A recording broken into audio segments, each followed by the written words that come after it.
Hey guys, Sanja here from Transition Hub. Today I wanted to talk to you about what controls you, your mind or your body. Interesting, isn't it? Right? How many times have you heard someone say, oh, they're just controlled by their feelings, right? It's interesting. What happens is that our thoughts create chemicals in our body.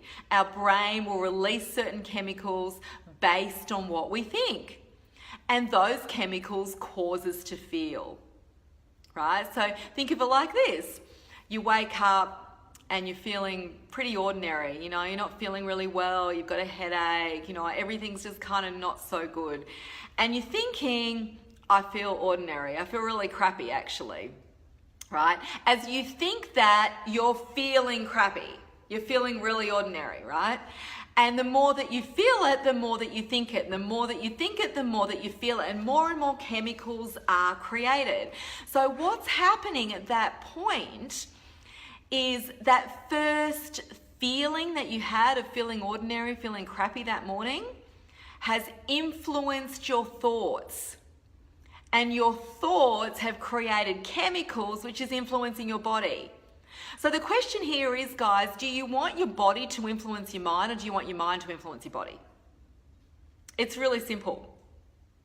If you want your mind, which is the master control center, to influence your body, you have to start taking some action, taking some control of that master control center, rather than allowing your feelings to control you based on, whatever it is that you're feeling. You have to create some thoughts up here that will drive you towards your outcome or whatever it is that you want. Now, I'm not talking about this on some airy-fairy level. From a scientific level, there's stuff that actually happens, and a lot of this research was discovered in the 1970s and 1980s. Now, when neuroscientists in the 70s and 80s started to look at what actually causes us to be the way that we are, what they discovered is that there's areas in the brain that represent what we do, okay? And the more that we do a certain thing, the bigger the representational area. So if we think about it in terms of parts of our body, there's parts of our body that are represented based on how much we use them. So for instance, our mouth, right? Our mouth does a lot of work. It talks, it tastes, right? Very, very early child development and survival is based on that mouth being able to suck and swallow. And they're the very primitive reflexes that we quickly develop. So the representation of our mouth, and particularly our tongue, is massive within the brain. The representation of our hand, particularly our dominant hand, is absolutely massive in the brain because we're using it all the time. Now, these representations in the brain are found in an area called the homunculus. Strange word, yeah? But the homunculus has representations of each part of our body. So I am very, very right-handed. I discovered just how right-handed when I broke my right wrist snowboarding several years ago, and literally struggled to encourage my brain to recognize my left hand as something that it needed to use. So, my representation in my brain of my right hand is massive, okay? My left hand's representation is nowhere near as big. And the same applies to different body areas. The ones that are used the most are the ones that are going to have the greatest mapped area allocated in the homunculus. Now, what happens when we don't use a particular part of our body? A particular part that we perhaps should be using? What essentially happens is the allocated area remains there. It remains there empty for a period of time.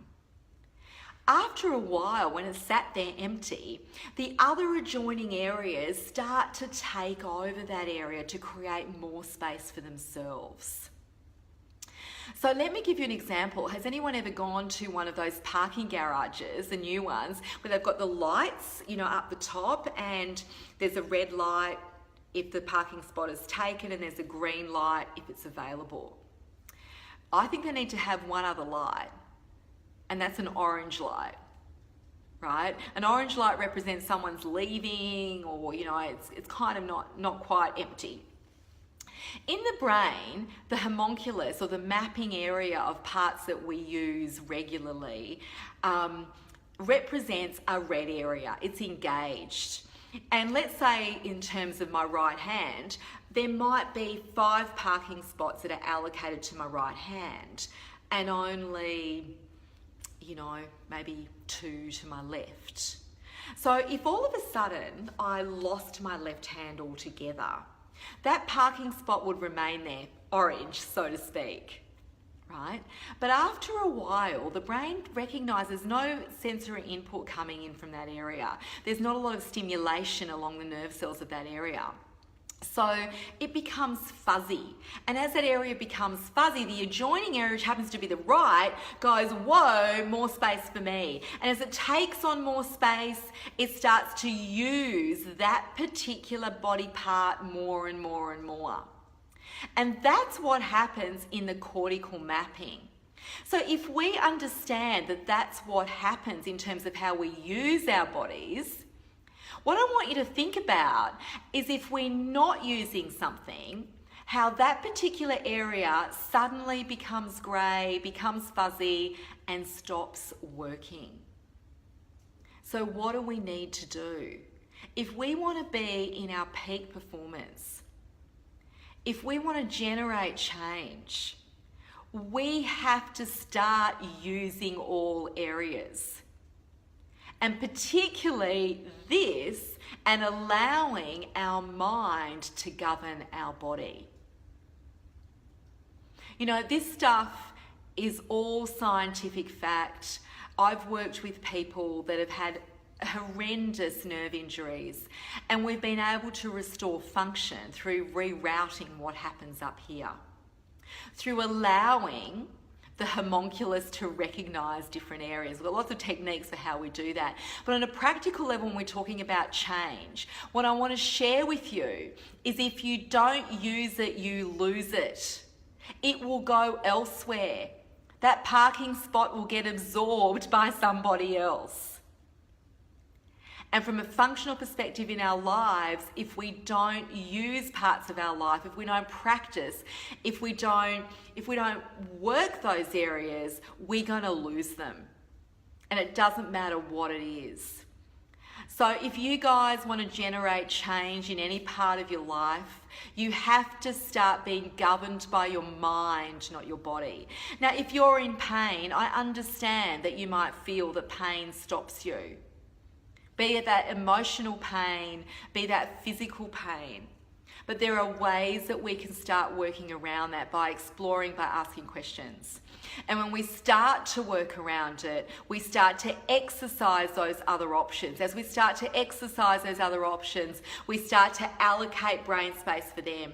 And as we allocate brain space for them, we start to generate change. It's only through using your mind to control your body that you can actually get outcomes. If you use your body to control your mind, things will only ever stay the same, because you're not generating new experiences. You're not generating new opportunities. You're not generating your potential.